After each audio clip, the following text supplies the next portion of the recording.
And good morning. We're all fresh and bright for another day of GIEQs 3, but this isn't quite GIEQs 3 yet. This is what we might call our satellite symposium. So our satellite symposium about education as it might be described better in 2022. Education in endoscopy always was a major challenge because you kind of had to be in the room. You had to be in the room where it happened. You had to be in the room where your trainer was. You had to have the right trainer. You had to be lucky enough to be born in a place which connected you to a hospital with the right trainer, or you had to put a load of effort in to get to see a trainer who could bring you up to speed in endoscopic education. And we want to focus this session on some of the reasons why in 2022 maybe you don't have to put in so much effort. The guy who made it is here, the other two who made it together with him are here, and it was Roland training Xander, I think. And it's just such a beautiful demonstration of what virtual training can look like. Xander was in Ghent, Roland was in Cheltenham, and I was just there for, purposes of just making sure everything was safe. But this is a fantastic demonstration of what this technology can do. This is what GIEQs Online is all about.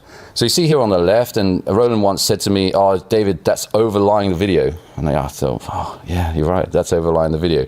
So you can turn it on and off, because you don't want it on the screen the whole time. But I think maybe a lot of people just don't know that it's there. It's there.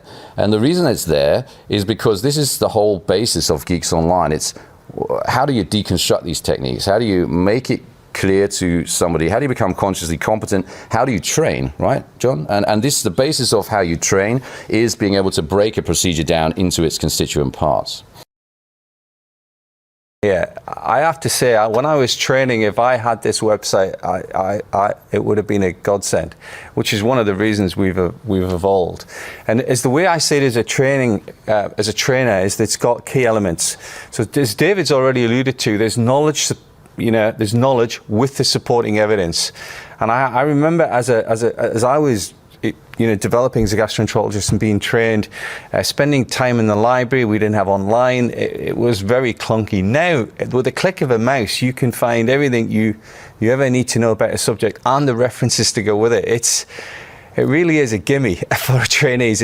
We're making it so easy for you guys to educate yourself, really. And then, actually, even as a trainer, it's how you do it. Now, if they've got a problem with the technique, you can then go to the search engine and look up lots of examples of the issue they are having, and not only they don't have to wait till the next procedure before they can learn a little bit more about how they can improve themselves. They can just go to the website, pick up a few examples, or have there's often some classroom-based discussion on this area, or there's some other examples of the pathology that they haven't been able to deal with, and they can watch it for themselves. And I think, and really trying to get the trainee to self-reflect and understand where they think they are, getting some measure of that and some external validation from their trainer, and then allowing them a resource which allows them to find out a little bit more, I think is gold dust. So indeed, let's conclude then. I want to acknowledge the real intellectual input of a lot of people in my training. So John, Roland, Michael. I want to acknowledge the role of everybody, the people who I train and the people I'm lucky enough to work with every day, for what they add to this project, which is bouncing ideas around. I really want people to just say what they think and bring it out. And my current trainees, really, they say what they think.